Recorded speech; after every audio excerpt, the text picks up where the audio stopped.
Well then, haven't seen you darkening this particular doorstep in a while, and judging from that look on your face, you could use a drink. Maybe a little advice too, huh? Now then, take a swig of that and tell Uncle Jack all about it. Uh-huh. Oh. Oh. Well, that explains that expression on your face. My friend, it seems you've had a run-in with what I like to call the lone wolf.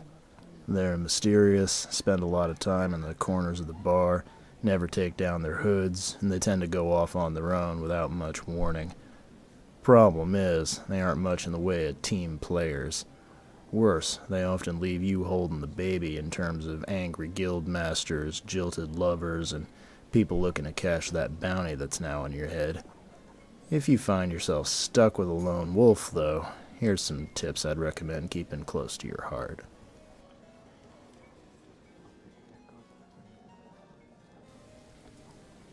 Now, if there's one thing I can say about lone wolves on the whole, it's that communication isn't usually their strong suit. Even the ones who can vocalize beyond terse, single-syllable words don't tend to be all that approachable. So take a deep breath, get a pair of brews, and initiate a conversation. It's gonna be scary, but nobody else is gonna bite this bullet for you. What you need to remember here is to keep things focused on business. Lone wolves don't usually open up about who gave them those scars or what that faded tattoo on their wrist means. So make sure you talk about the upcoming job and what you need from them. The key to making this work is to get your lone wolf to agree to specifics. If you need them not to kill anyone until you give the signal, talk that out. If you need them to stay visible or to scout a specific location, or just to keep their trap shut during your negotiation with the local mob boss, make sure you're both on the same page. There's a chance your lone wolf decides to alter this agreement when it gets inconvenient for him, but just having a talk can save you a world of trouble.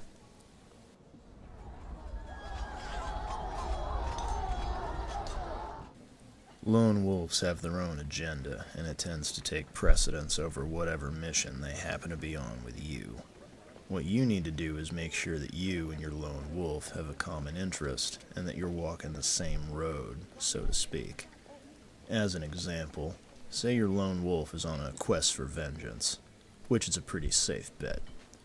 They're going to be more than happy to come with you to crash the Baron's ball, but if the lone wolf is out for blood, and you want to get out with the year's tax revenue with no one the wiser, the two of you are going to have an issue. Now, I know I just said that they're not the most communicative sorts, but sometimes the best thing to do is just sit down, look them in the eye, and ask them to give you their exposition. Sometimes they hem and they haw over it, but every now and again you get somebody who's just been waiting for you to dig a little bit. Whether it's their grudge against the mountain orcs who killed their sister, the family honor they're trying to restore, or that ancient relic they're trying to find. Some of them will go all in at the slightest hint of interest. And once you've got a little bit of their backstory, you can nip potential problems in the bud.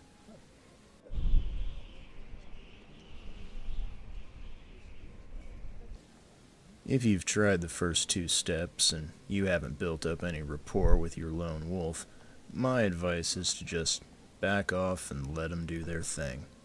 They want to sneak off into the shadows? Let them.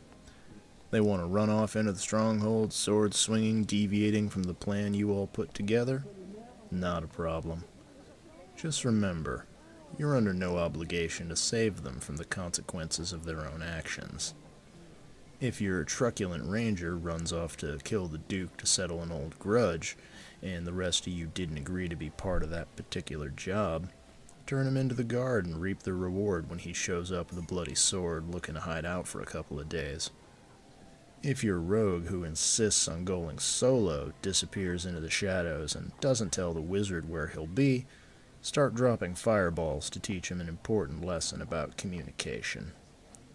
Mostly, make it clear that you work as a team, and if your lone wolf isn't down with that, then you're more than capable of leaving him at the tavern the next morning. Sometimes, if you're lucky, your lone wolf will get the message and use their ability in conjunction with everybody else. Sometimes they'll bite off more than they can chew and get themselves taken out trying to ambush something way above their pay grade. Either way, the problem gets taken care of. Here you go. Have another one. You'll need it to wash that taste out of your mouth. Don't worry about it. It's on the house. If you've got any stories about troublesome loners in your own adventures, share them in the comments below. You like what I had to say? Then subscribe to the channel, like the video while you're at it. Also, we don't charge a cover here at Risky Business, but our Ko-fi and Patreon are below in case you're interested.